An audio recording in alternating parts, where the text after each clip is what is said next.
सुप्रभात प्यारे बच्चों, आज हम सब आपकी पाठ्य पुस्तक भाषा भारती के पाठ 11 सुमन सौरभ में आए सभी कठिन शब्दों के अर्थ व उनका पद परिचय तथा वाक्य प्रयोग इस हिंदी शब्दकोश की सहायता से सीखेंगे। तो चलिए शुरू करते हैं। सुमन। सुमन का अर्थ होता है फूल या पुष्प। यह एक संज्ञा जातिवाचक शब्द है। आइए सुमन का वाक्य प्रयोग देखते हैं। मेरे बगीचे में तरह तरह के सुमन हैं। श्रद्धांजलि। श्रद्धांजलि का अर्थ होता है अभिवादन तथा नमस्कार। यह एक संज्ञा भाववाचक शब्द है। श्रद्धांजलि का वाक्य में प्रयोग देखते हैं। प्रधानमंत्री जी ने शहीदों को श्रद्धांजलि दी। संदेश। संदेश का अर्थ होता है समाचार या हाल। यह एक क्रिया शब्द है। राजा ने सभी नागरिकों को महल में आने का संदेश भेजा। आराधना। आराधना का अर्थ होता है अर्चना तथा या पूजा। पद परिचय। यह एक संज्ञा भाववाचक शब्द तथा एक क्रिया शब्द भी है। आराधना का वाक्य प्रयोग देखते हैं। प्रातः काल उठते ही ईश्वर की आराधना करनी चाहिए।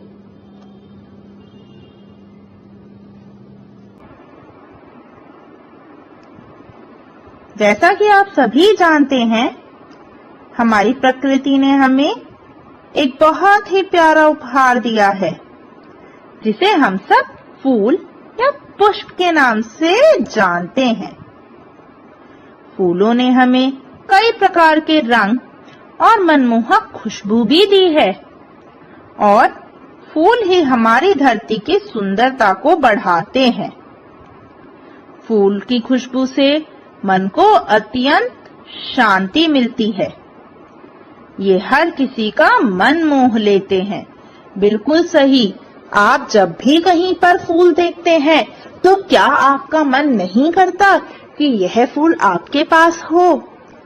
पर सब उसी तरह सब लोगों का मन करता है कि फूल हमारे पास हो, क्योंकि फूलों से हर जगह की सुंदरता बढ़ जाती है।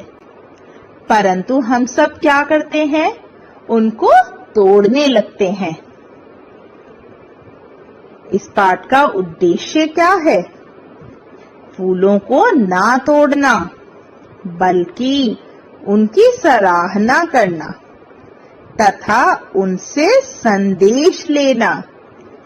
संदेश वह कैसे? यह हम इस पाठ में जानेंगे। परंतु उससे पहले हम पाठ में आए सभी कठिन शब्दों के अर्थ जानते हैं। आश्चर्य यानी कि हैरानी। आराधना यानी कि पूजा। पुष्प का अर्थ होता है फूल। बगीचा अर्थात बाग। सुगंध का अर्थ होता है खुशबू। और प्रसन्न तो आप सब जानते ही हैं, खुश। तो चलिए पाठ शुरू करते हैं। रविवार का दिन था। अक्षय, यह अक्षय लिखा है। यहाँ पर त्रुटि है, आप सब इसको अक्षय पढ़ेंगे। और उसका परिवार बगीचे में घूमने गया। बसंत ऋतु में वहाँ फूलों का मेला लगता है। बगीचे में चारों ओर रंग बिरंगे फूल खिले हुए थे। बिल्कुल सही। बसंत ऋतु में तो फूल खिले होते हैं, तो बगीचे में भी चारों ओर रंग बिरंगे फूल खिले थे। कहीं पर लाल फूल, कहीं पीले फूल, कहीं गुलाबी तो कहीं नीले फूल। अक्षय और उसकी छोटी बहन मुस्कान रंग बिरंगे फूल देखकर बहुत खुश थे। अक्षय ने कहा, मुस्कान, इस बगीचे में कितने सुंदर फूल हैं। यह बगीचा कितना सुंदर है। मुस्कान ने उत्तर दिया, हाँ अक्षय, फूलों की महक बगीचे को और भी सुंदर बना रही है। अब अक्षय ने बोला, मुस्कान, क्यों ना हम कुछ पुष्प तोड़कर या फूल तोड़कर अपने घर के गुलदस्ते में लगाएं। घर में फूल सजाने से हमारा घर सुंदर लगेगा। जैसा कि आप सभी बच्चे भी सोचते हैं कि काश ये फूल अगर हम इनको तोड़ लें तो हम अपने घर को बहुत सुंदर बना सकते हैं, इनसे सजाकर अपने घर को महका सकते हैं। वैसे ही अक्षय ने भी सोचा। मुस्कान ने कहा, हाँ, मगर क्या हम यहाँ से फूल तोड़ सकते हैं? हमें किसी ने रोक लिया तो फिर अक्षय ने कहा, चलो हम चलकर पिताजी से पूछते हैं। अब दोनों बच्चे भागते हुए माता पिताजी से पूछते हैं, पिताजी, क्या हम इस बगीचे के कुछ पुष्प यानी कि फूल तोड़ सकते हैं? पिताजी ने कहा, नहीं बेटे, यह फूल अपनी डाल पर कितने खिल रहे हैं, तुम इन्हें तोड़कर क्या करोगे? अब अक्षय ने कहा, पिताजी, डाल पर रहने से इनका क्या लाभ? हम इन्हें अपने घर के गुलदस्ते में लगाएंगे तो ये कितने सुंदर लगेंगे। पिताजी ने कहा, बेटा, सुमन की सौरभ निराली होती है। यह सुमन को घर में सजाने से नहीं परंतु उसके डाली पर लगने से ही होती है। अब जैसा कि आप सब सोच रहे हैं कि सौरभ, सुमन, इनका क्या अर्थ है, तो बिल्कुल वैसे ही अक्षय ने भी पूछा, सौरभ का क्या अर्थ है? पिताजी ने कहा, सौरभ का अर्थ होता है सुगंध या खुशबू। सुमन सौरभ का अर्थ होता है फूलों की खुशबू या महक। फिर अक्षय ने बोला, पर पिताजी, हर फूल में तो खुशबू नहीं होती। तो माताजी ने समझाया, बिल्कुल सही, हर पुष्प सुगंधित नहीं होता, परंतु यह भी सच है कि बिना महक के भी वह अपने चारों ओर सुंदरता फैलाता है। अब दोनों बच्चों ने आश्चर्य से पूछा, वह कैसे?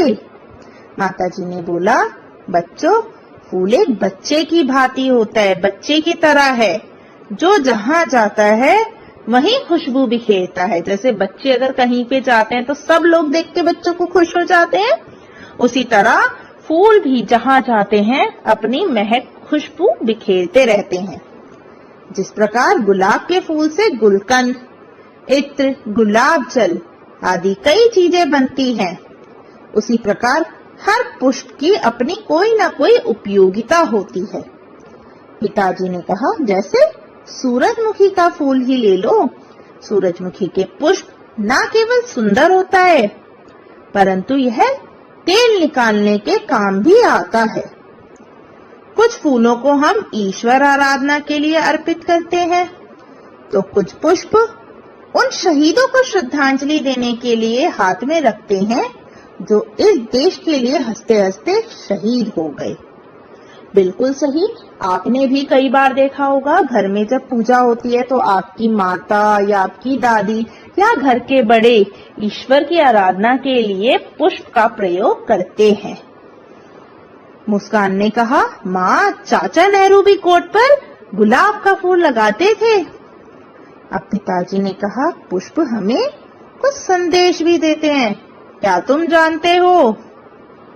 अब अक्षय एकदम से सोच में पड़ गया और उसने पूछा, पिताजी, ये तो हम समझ गए कि पुष्प सुंदर होते हैं, प्रत्येक पुष्प की अपनी उपयोगिता होती है, पुष्प तोड़ने भी नहीं चाहिए।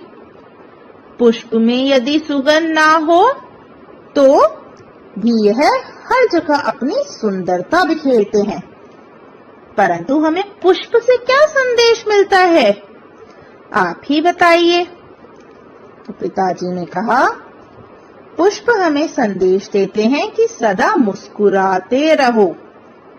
जीवन पथ पर चलते हुए अनेक कठिनाइयां सामने आती हैं, अनेक मुसीबतें आती हैं, मगर उन्हें पुष्प के साथ लगे कांटे समझो। जैसे पुष्प में कांटे होते हैं पर हम उनसे बचकर पुष्प को तोड़ते हैं, उसी तरह हमें क्या करना है, कठिनाइयों से भी बचकर रहना है और हंसते रहना है। अब अक्षय और मुस्कान दोनों ने ताली बजाते हुए कहा, हम सुमन और सौरभ का अर्थ समझ गए कि जिस प्रकार सुमन अपना सौरभ सब और फैलाता है, उसी प्रकार अपने अंदर जो भी गुण हैं उन्हें बाहर निकालें और पुष्प के समान सबको खुशियां बांटें। अब पिताजी ने कहा, शाबाश, तुम अब सुमन और सौरभ का अर्थ पूर्णतः जान चुके हो। तो चलो अभी हमें और भी बहुत से पुष्प देखने हैं। और सब लोग मिलकर पुष्प देखने के लिए चल दिए। तो बच्चों, इस पाठ से हमें शिक्षा मिलती है कि हमें पुष्प को कभी भी तोड़ना नहीं चाहिए। पुष्प अपनी डालियों पर ही सुंदर लगते हैं। धन्यवाद।